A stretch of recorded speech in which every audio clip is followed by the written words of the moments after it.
गणेशाय नमः। नमस्कार, मैं अविनाश सिंह।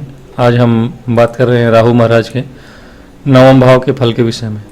नवम भाव भाग्य भाव, धर्म भाव, ऐसा भाव जिसमें होना किसी भी शुभ ग्रह का अच्छा माना जाता है। किसी भी पाप ग्रह का वहाँ होना अच्छा नहीं माना जाता। एक पारंपरिक तौर पे पूर्व के ज्योतिषियों ने, हमारे ज्योतिषी जनकों ने जो लिखा है, किसी भी पाप ग्रह के लिए नवम भाव में अच्छा नहीं लिखा है, क्योंकि वो युग दूसरा था। जिस युग में ये लिखे गए वो कलयुग नहीं था। कलयुग में राहु ही सब कुछ है, ऐसा सुना होगा आपने, बहुत लोगों से सुना होगा। राहु कलयुग के सबसे बड़े कारक हैं।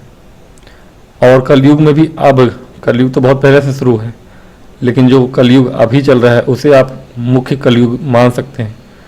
क्यों? क्योंकि आज जिस भ्रम की दुनिया में हम रहते हैं वैसा भ्रम कदाचित पहले बहुत कम ही था, और जिनके पास था उन्हें राक्षस कहा जाता था। यानी हम छल को देखते हैं, छाया को देखते हैं, प्रतिलिपि देखते हैं। दूर बैठे हुए इंसान को वीडियो में देखना छाया और प्रतिलिपि है। इसका मतलब है कि राहु हर जगह विद्यमान है। आज के युग में राहु ही सब कुछ है। राहु बहुत कुछ देने वाले हैं। राहु बहुत कुछ देने वाले हैं। राहु की दशा, अंतरदशा, महादशा में जिन्होंने अच्छे कर्म किए, जिनके अच्छे घर में राहु बैठे, वो राहु की महादशा में चमक जाते हैं।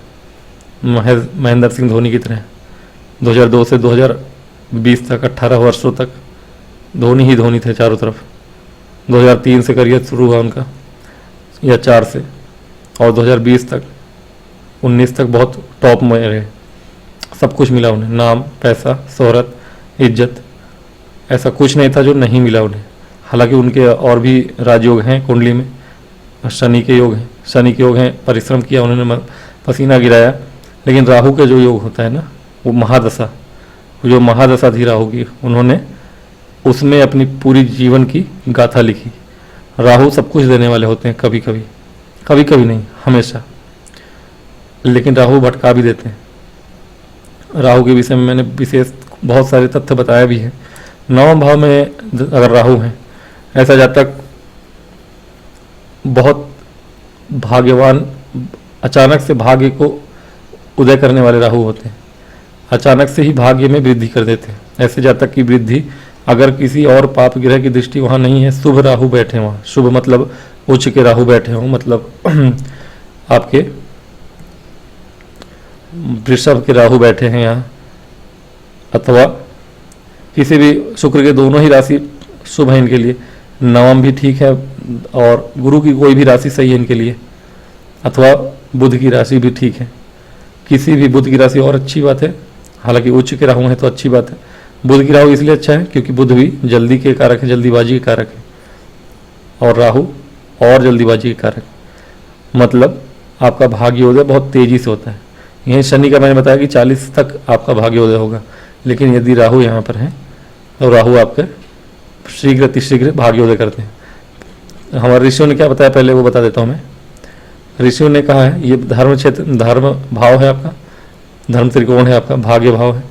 तो ऐसे जातक का, जहाँ राहु यहाँ पे है, ऐसा जातक, राहु कुछ हटके ही करते हैं। धार्मिक नहीं होता ऐसा जातक, ऐसा कहना है, या धार्मिक होता भी है लेकिन अधार्मिक वचनें बोलने वाला होता है। हो सकता है कि धार्मिक हो भी, लेकिन ये दुनिया को दिखाएगा नहीं कि ये धार्मिक है। राहु कुछ हटके करते हैं, शिव भक्त हैं बहुत बड़े राहु। ऐसा जातक जिसके राहु नवम में है, ऐसा जातक बहुत ज़्यादा कहीं ना कहीं गुप्त रूप से, छुप के, अलग से हट के, मन में, भले वाणी से वो कटु वचन बोलेगा, कुछ भी बोल देगा, अरे कोई बड़ी बात नहीं है, क्या ही पूजा में लगा रहते हो, किसी और को देखेगा पूजा करते रहते हो, पूजा करते रहते हो, ऐसी चीज़ें बोलता है ऐसा आदमी। लेकिन अंदर से बहुत धार्मिक होता है। चुपके से वो दान कर देगा, किसी असहाय की, बेसहारा की मदद कर देगा, बताएगा नहीं आपको। कुछ हट के धर्म का मतलब कि पूजा पाठ डेली नहीं करेगा बिल्कुल ऐसा व्यक्ति। ये तय मानिए कि राहु जिसके नवम में है वह सामने से पूजा करना स्वीकार नहीं करता, पूजा पाठ किसी भी चीज़ में मन नहीं लगाता, बहुत ही अधार्मिक दिखता है, मांस मछली खाने वाला होगा, किंतु पीछे से वो, अंदर से वो धार्मिक होता है, धार्मिक लोगों की, सज्जन लोगों की सराहना करता है, या कहें कि वह अपमान नहीं करता ऐसे लोगों का। ये राहु कुछ भी है, थोड़ा सा हट के ही काम करते हैं। यहाँ पे राहु हैं, हमारे ज्योतिषियों ने जरूर कहा कि ऐसा वचन कटु बोलता है ऐसा जातक, है ना, कटु वचन बोलने वाला होता है ऐसा जातक। लेकिन नवम में राहु आपको कहीं ना कहीं पद भी दिलाते हैं, दसम के राहु राजनेता बनाते हैं आपको, लेकिन नवम के राहु भी कहा गया है, हमारे धार्मिक ऋषियों ने भी इसे स्वीकार किया है कि कहीं ना कहीं कम से कम कुछ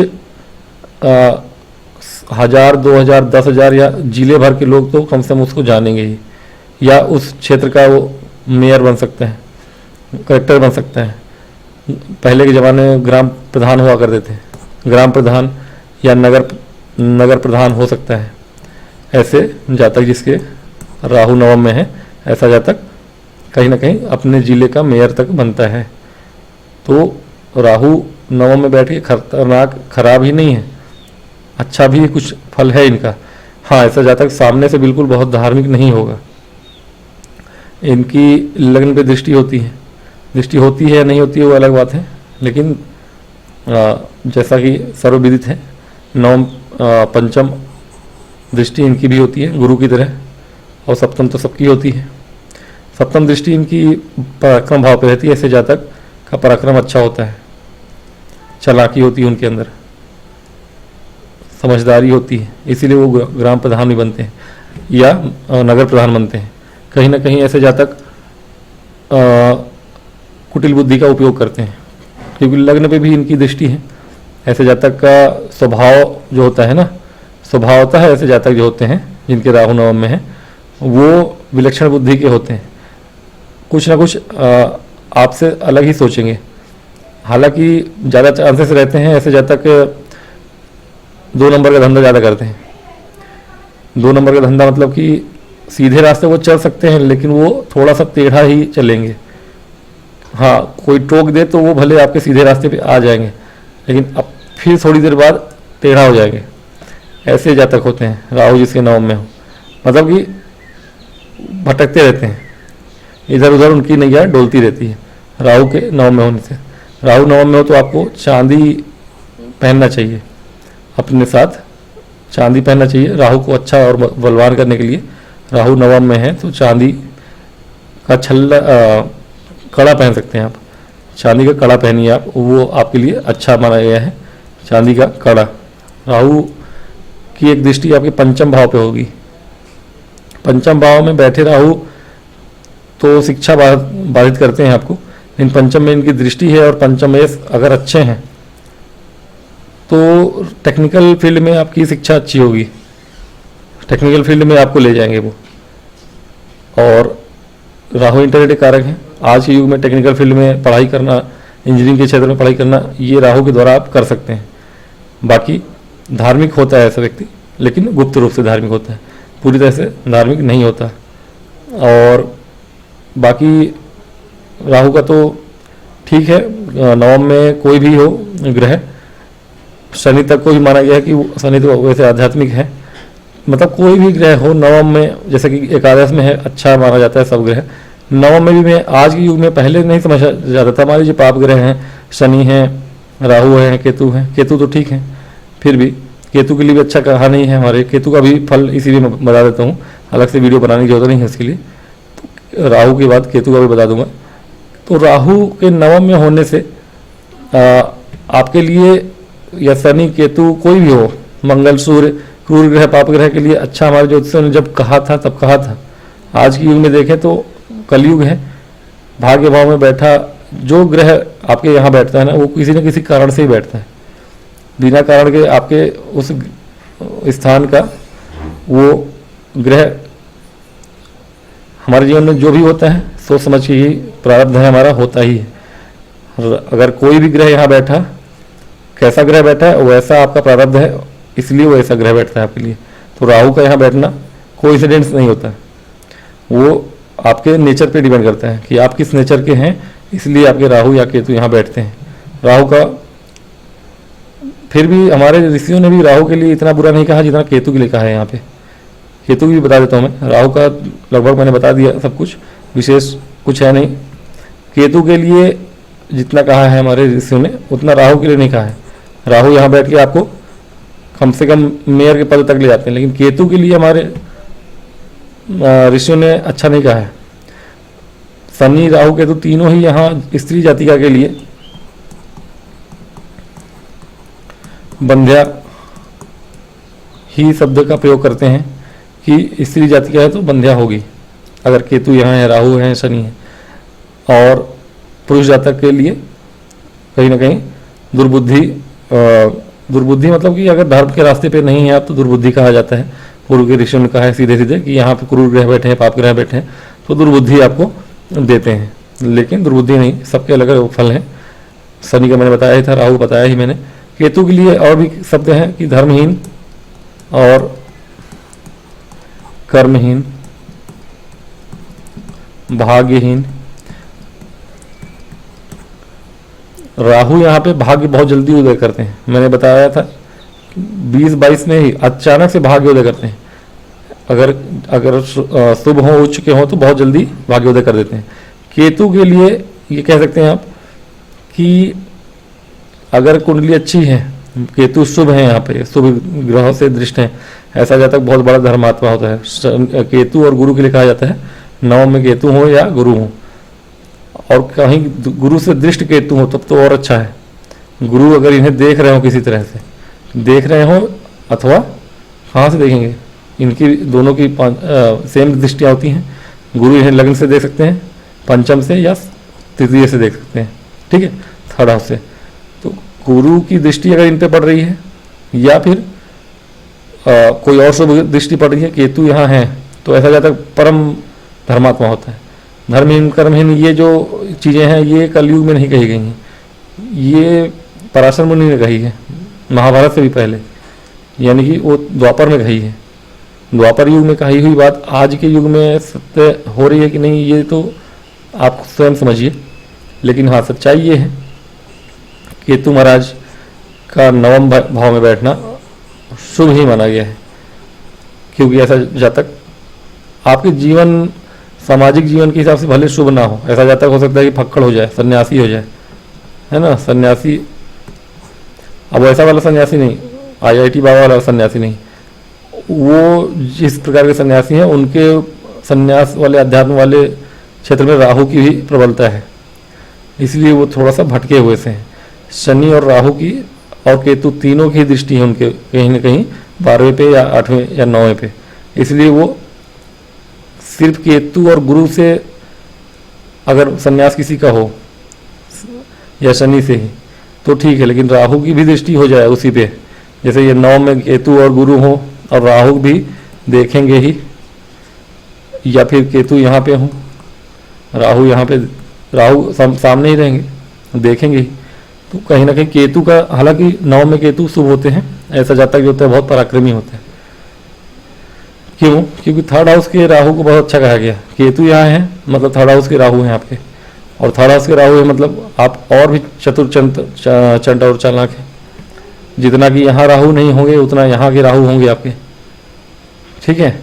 यहाँ के राहु की एक दृष्टि हालांकि आपके सप्तम भाव पे 1 2 3 4 5 सप्तम भाव पे होती है मैरिड लाइफ में। मैरिड लाइफ में भी आप थोड़े छुपे रुस्तम होते हैं। छुपे रुस्तम होते हैं मतलब कि पत्नी आपके पीछे पीछे दौड़ती है और आप आगे आगे भागते ही रहते हैं। छुपा रुस्तम होता है ऐसा जातक, बहुत ज़्यादा पत्नियां इनको लेके परेशान होती है, पर वैसा परेशानी कैरेक्टर से ही होता है। लेकिन हाँ राहु है, पत्नी को समय नहीं देते ऐसे जातक। जिनके केतु यहाँ है, अब ऐसा जातक लग्न पे भी इनका प्रभाव है, थोड़ी बीमारी भी देते हैं। बंधा इसलिए कहा गया है स्त्री को क्योंकि ऐसे जातक क्षमा चाहूँगा, केतु यहाँ बैठे हैं। लोग धर्मात्मा सन्यासी अगर हो जाए तो ऐसे जातिका के जीवन में क्या प्रभाव पड़ेगा? एक तरह से वो जीवन में पुत्र पुत्री नहीं होने के कारण ऐसे स्त्री को बंध्या कहा जाता था, क्योंकि पत्नी है नहीं है, छोड़े चला गया, सन्यासी हो गया, पुत्र हुए ना हुए कोई फर्क नहीं पड़ता, तो इसलिए दिक्कत करते हैं। और राहु की एक दृष्टि भी होती है चूँकि सप्तम पे, तो मैरिड लाइफ टूट जाती है। केतु की दृष्टि लग्न पे होती है, बीमार होते हैं ऐसे जातक। केतु का लग्न में किसी भी प्रकार से अगर आपके कोई संबंध हो रहा है, लग्न में केतु बैठ जाए, लग्न पे दृष्टि डाल दें, तो कहीं ना कहीं गुप्त रूप की बीमारियां दे देते हैं, अंदरूनी बीमारियां देते हैं, क्रोनिक डिसीज देते हैं ना, थायराइड वगैरह की, तो ये भी प्रॉब्लम देते हैं केतु महाराज। केतु के नवम में अच्छे प्रभाव हैं, मतलब कि आज की युग में देखिए कि जीवन आपका कहाँ जा रहा है। जितने लोग मानसिक रूप से विचलित हैं, शरीर और आत्मा के बीच में भटक रहे हैं, किसी को लगता है शरीर ही सब कुछ है, तो ये कर्म भाव ही सब कुछ है, किसी को लगता है आत्मा ही सब कुछ है, वो 12वां भाव ही सब कुछ है, चौथा या चौथे भाव को तो नहीं, लेकिन हाँ 12वें घर, अष्टम नवम, आध्यात्म से जुड़ना, गुप्त चीज़ों में, ज्योतिष की चीज़ों में, मोक्ष की चीज़ों में पढ़ना। तो कुछ लोग आत्मा के पीछे, कुछ लोग काम के पीछे यानी शरीर के पीछे दौड़ते रहते हैं, क्योंकि समझ नहीं आता कि कहाँ जाना है, किसको पकड़ना है, आत्मा के पीछे दौड़ें कि शरीर पीछे। जो आत्मा के पीछे केतु नवम में है, अगर गुरु भी अच्छे हैं कुंडली में, तो ऐसा जातक साधु होता है, साधु होता है, गुरु की दृष्टि है तो साधु ही बन जाता है, और बड़े बड़े सदगुरु और महात्मा बन जाते हैं ऐसे जातक। मैरिड लाइफ, सामाजिक जीवन नहीं है, कोई दिक्कत नहीं है, इसीलिए हमारे ऋषियों ने अच्छा नहीं कहा है, बस यही कारण है। बाकी केतु का यहाँ होना शुभ है, अच्छा है। हाँ थोड़ी बहुत अगर खराब है, इनकी दृष्टि यहाँ पे है, या सब पराक्रम है, आपका पराक्रम भाव राहु है यहाँ, तो अच्छी बात है, केतु के उससे दिक्कत नहीं है। पंचम में केतु की चीज़ें होने से थोड़ी सी दृष्टि है, अगर किसी और शुभ ग्रह की दृष्टि नहीं है पंचम पर, या कोई है नहीं यहाँ पे, या पंचमेश सही नहीं है, तो केतु की ही दृष्टि पड़ रही है, तो थोड़ा सा दिक्कत हो जाता है कभी कभी आपके पहले पुत्र के उत्पन्न होने में। इसके अतिरिक्त आत्मा के और दौड़ने वालों के लिए केतु का नवम में होना अच्छा है। शरीर के लिए दौड़ने वालों के लिए, यानी कर्म को ही सब कुछ मानना, कर्म योग को ही सब कुछ मानने वालों के लिए अच्छा केतु यहाँ पे नहीं है। और भक्ति योग, संन्यास योग के लिए केतु यहाँ पे बहुत अच्छे हैं। तो यही आज का वीडियो, मैं मिलूँगा नेक्स्ट वीडियो में। और अब केतु का हो गया है नवम में, तो नेक्स्ट अब 10वें भाव के लिए शुरू करूँगा मैं। 10वीं में कौन से ग्रह का कौन सा प्रभाव होगा आपका, अब मुझे आगे दें, और विनती है कि लाइक और सब्सक्राइब करें। ओम गणेशाय नमः, नमस्कार।